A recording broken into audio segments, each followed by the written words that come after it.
Welcome to Lupus Speaks podcast, where we navigate the journey of living with lupus together. I'm your host, Shedrica Shant'e, and I'm thrilled to have you here. This season is especially meaningful as it marks 16 years since my lupus diagnosis. And I can't wait to share new stories and insights with you. So grab your favorite drink, get cozy, and let's dive in.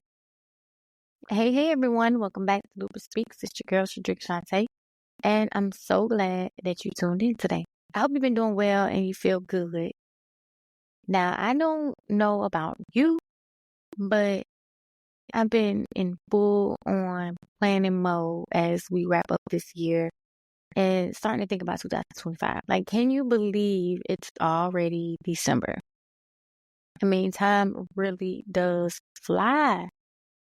So today I'm going to sit down with you and we're going to chat about how planning for the new year, what goals I'm focusing on, and how planning for my health and just some of my own thoughts on how you can make your planning more purposeful too. So we know it's time to reflect, reset, and plan for 2000. But first, let me get you up on last week. I turned 37 last Thursday, December 5th, and I was feeling kind of blue, kind of, in this reflective state of like, whoa, I'm getting older. I'm pushing 40 because that's what it feels like. Once you pass 35, it's like, okay, I'm 40 in my mind. So I'm like, okay, the timeline is near. The things that I wanted to achieve or get to, I only got a little bit of time. So yeah, I guess last week it was cool. Just enjoyed some dinner with some friends. And I don't know, I'm just looking forward to the new year, and I am motivated to share with you guys the journey and the process of how I do this, because I am not the type of person who waits until January to plan. Like, I've already got my planner for 2025. I already kind of got a mindset shift of like what I want to do. And then I have my handy dandy personal assistant called ChatGPT, or using AI to help me brainstorm things that I normally can't talk through with the everyday person because they just don't know what I'm talking about. So do y'all use ChatGPT for figuring things out and brainstorming or setting goals? Let me know. Like, email me, DM me, let me know. What do you guys use it as prompts in order to get these goals mapped out?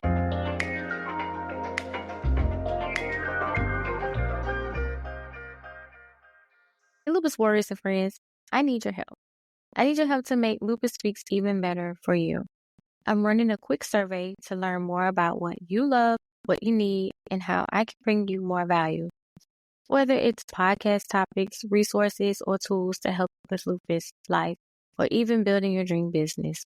It takes less than 5 minutes, and your feedback means the world to me.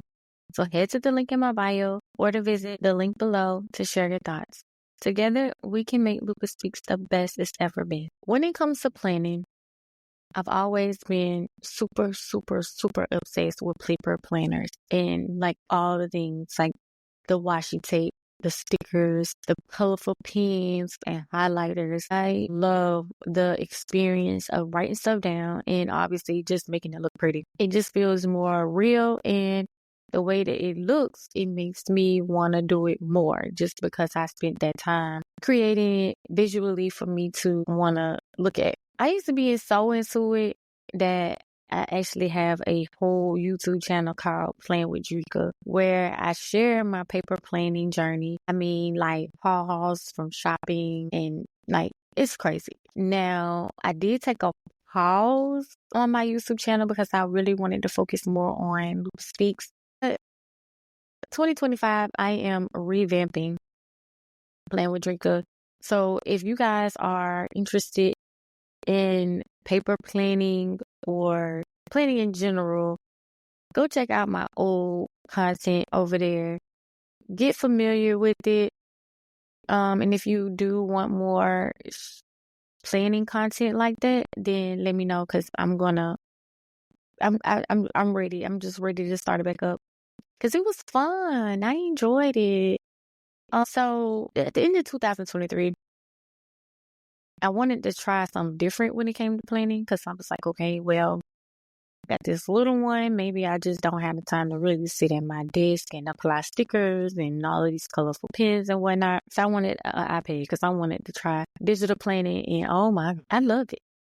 It's definitely a game changer, and it definitely saves a few dollars when it comes to the way that I plan, because I'm playing with multiple planners. It's not like I just write my to-do list down on a piece of paper and go by the day. No, that's not how I plan. My brain don't even work that simple. For some people, that does work. But for me, no, I need a whole game plan. But with the iPad, I can sit wherever I want to, and I can plan when I'm at home, when I'm at the coffee shop, when I'm on the go. It just seemed more easier to not have to carry a whole notebook and a bag of pens. I just got my iPad, my pencil, and I can decorate and do everything like that digitally with my stickers. And I can create my own stickers and words and things without having to spend all the extra cost on making, with purchasing sticker books and things like that. That's why I like the digital planning. I haven't given up on paper planning altogether because I still love it. Like, it's very accessible when it comes to me being at home, and I write my stuff down, and I could just kind of glance over my planner on my desk and see what I need to do without pulling out my iPad or my phone. And my daughter being able to grab it and do stuff with it. With the planner, it's just kind of there, and I could just see what I need to do. So it is definitely still my favorite thing to do, and it's something special about planning that just grounds me. And back when I first started getting into this, it was definitely when I was diagnosed with lupus and not really knowing the uncertainty of what lupus brings. I felt like, so planning helped me have some type of control of what I wanted my life to look like instead of the unpredictable things. So obviously you still have these unpredictable things, but when you live your life with more intention, and this is not just because you have lupus, just in general, living your life with more intention, it just feels better.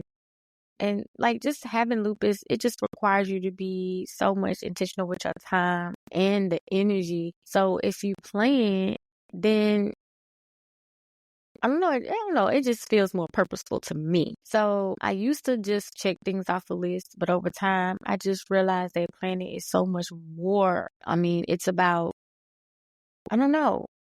It's not just filling out the paper for the sake of it. Like, I love the gratification of checking things off the list, but it's more than that. And one of the people who really opened my eyes to this was Dr. Miles Monroe. I was watching one of his videos on YouTube, and his teachings on planning are so practical and easy to understand. And it gives that biblical aspect and meaning of why it's so important. And it just really helped me develop this love for planning and having a clear purpose with my life. And I just love it. Okay, so let's talk about 2024. Where are my goals and what I'm focusing on, like the key areas. I hope that these things that I speak of are helpful to you to be able to kind of look at your day-to-day, your life, and reflect and see some of the things that you would like to implement going forward. So the focus thing, first thing that we all as lupus warriors should be doing is focusing on improving our health. That's number one. Then growing my podcast and the Lupus Speaks brand is something that I would like to focus on more, and building a sustainable income from what I am doing when it comes to helping you out in this community. I feel like maybe that is my top. I'm planning on being more consistent with my content creation and really diving into digital products and taking my business to the next level, but it's just not about business. I want to be intentional with my time, focus on my family, and create space for rest, because I'm not doing much of that at all. And I also look forward to putting more time and energy to growing in my YouTube channel, especially for all the planner lovers out here. But I mean, just feeling good in general is my main goal. And that means mentally, spiritually, physically, emotionally, just all of those areas. It does something to me, and it's important for me when it comes to the health aspect that I hit all those points. Now I want to help you get started with your own planning journey. So here are some prompts that I personally will be using to get my goals in order. So let's start with number one. What do I want to achieve by the end of 2025? I want you to write this stuff down. I want you to dream big, but I also want you to be realistic. And I also want you to use ChatGPT if you want that extra help. If you just can't put all your thoughts together and get a clear understanding of what you're trying to do, use that resource. Use that as a tool to really help you make these realistic goals. Because what I would want to achieve by the end of 2025 is three things. Be making like a sustainable income off of what I'm doing. And also I want to host a conference in the Lupus community. And I also want to release a digital course for the Lupus community. So those are things that I would like to achieve by 2025. It's a lot. Those are big things. But it could be done with the right team and the right help and the right resources. It could be done. That's realistic to me. Then you want to ask yourself, what do I need to focus on right now? You break down your big goal into smaller sections and actionable steps.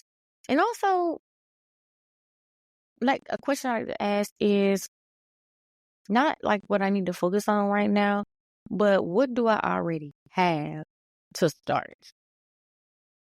Because I feel like sometimes we talk ourselves out of doing the thing by saying, well, I don't have a camera, I don't have a microphone, I don't have the right tripod, or I don't have the phone stand, or I don't have the haircut or the hairstyle or the makeup or the dressing or the outfit or the computer or the but what do you have? Using what you already have to start is what you need to focus on right now, in my opinion. I used to delay the podcast or certain things because I felt like I didn't have it all. And I've learned that if you just use what you have right now, the rest come. If you just join the yoga class right now, then you learn the poses as you go. You don't have to know all the poses to join class. Or you want to lose weight, just, start cutting back one of the favorite things that you like. Maybe you drink too much coffee. Maybe you should just shift your thought. Like just change one little thing right now to move and transition into the big goal that you're aiming for. Just start today. Well, what you have. That's like my biggest thing when it comes to focusing on goals and actionable steps is what do you already have? And then 3 is, how do I want to feel at the end of each one? So our feelings are a great indicator of where you are, whether you're on track or not. Using that imagination to determine how you want to feel at the end of this is helpful to kind of stay motivated. What obstacles can get in the way and how I will overcome them? So we already know, obviously, we have joint pain or restless fatigue, just feeling super tired and just can't come, what would you do to supplement that? How could you automate something or pre-plan or prepare for something ahead of time? That way that obstacle won't, take your goals off track so much. So for me, sometimes I get overwhelmed and overstimulated a lot. And it's because I just be trying to do everything all at one time. If I pre-plan out my podcast episodes and I record 3 or 4 of them in a day like I'm doing now, and I have a month worth of episodes, when that time comes where I'm just feeling down and fatigued or just not, I'm not going to say motivated, but because I'm mostly always motivated, but uninspired, I can just pull up one of those out of my draft and just use that post. So that's a way I overcome a challenge for me when I'm feeling unmotivated. What do I need to, what support what I need? Understanding whether you need family, a mentor, or tools like a planner thinking of it in advance of like, what do you need for support in order to stay accountable or do the things. So for me, I just kind of just tell my family like, hey, I'm doing this. Just make sure I keep up with this. Or like for me, I tell my fiance. For me, I would tell my fiance, don't let me forget to take my shot, my ballista shot. And he be on me. He be on me like right on. And I don't forget. Sometimes I do, but most of the time, we're just having a family member just remind you of stuff, even though you wrote it down. I just get so busy sometimes, and I am the type of person who don't prioritize myself as much as I do everything else. So I do need that support from him sometimes to constantly remind me to do it. So it just doesn't really matter. But mostly my tool that I'm using is going to be either one of my planners to keep me on track. Honestly, I love it for health aspects. Like, for an example, I'm going to tell you what I be doing, y'all. So I plan my finances, and that's like budgeting. That is gifts and preparing for things like the holidays or even birthdays or Mother's Day gifts or Father's Day gifts. Like all the things, I am using my financial planner to do that. Because like I told y'all in the beginning, I plan very, very thorough. So I'm also planning, my health aspects when it comes to keeping track of, let's say, spirituality, right? So I am using a journal that I write my prayers down because I just prefer to go back and be able to look at what I prayed for and how that happened. But also I write the verse of the day in my monthly calendar, and then whatever book or spiritual book that I am reading, I keep up with the chapters and the things like that to keep me on track and being consistent with reading. I also love to track my meals, like what I ate, breakfast, lunch, dinner, snack. Did I take my supplements, drink my water? Did I do something for myself today? And that may be just reading, or that may be going on a walk, or that may be doing yoga, or even just talking to a friend. Those things I do like to keep track of because it's like, oh, I ain't talked to so-and-so in a couple of months. Like, you forget. So writing them down kind of helps me stay consistent with even just maintaining my relationships with my friends, because I do get so busy that I just don't prioritize that. So I love check-ins. So just writing that stuff down, even just keeping up with my grandparents and stuff like that, I write that stuff down. Like, okay, I need to call my grandma every 2 weeks, So yeah, that's some examples of what I do when it comes to like the business, the podcast. I think I might actually make an episode about how I plan, organize the things that I use to create this show. And if you are interested in doing one, by all means, it's enough room for all of us. The platform is so big. I don't honestly feel like it's enough Lupus podcast, to be honest. It used to be in the beginning when I first started. I felt like everybody had podcasts about lupus, but I don't feel like there are many, and we still need to share our stories. We still need to use our voices and create spaces for other people to do the same. So that's my little rant about planning. So if you are ready to start your planning journey, or you need more tips, please feel free to DM me, email me, check out my Plan with Drika YouTube channel for any planning content or inspiration. Okay, so I hope you found this episode helpful and that you're feeling inspired to start planning for 2025. Remember, planning isn't about being perfect. It's not. Like, it's really not. It's just about being purposeful.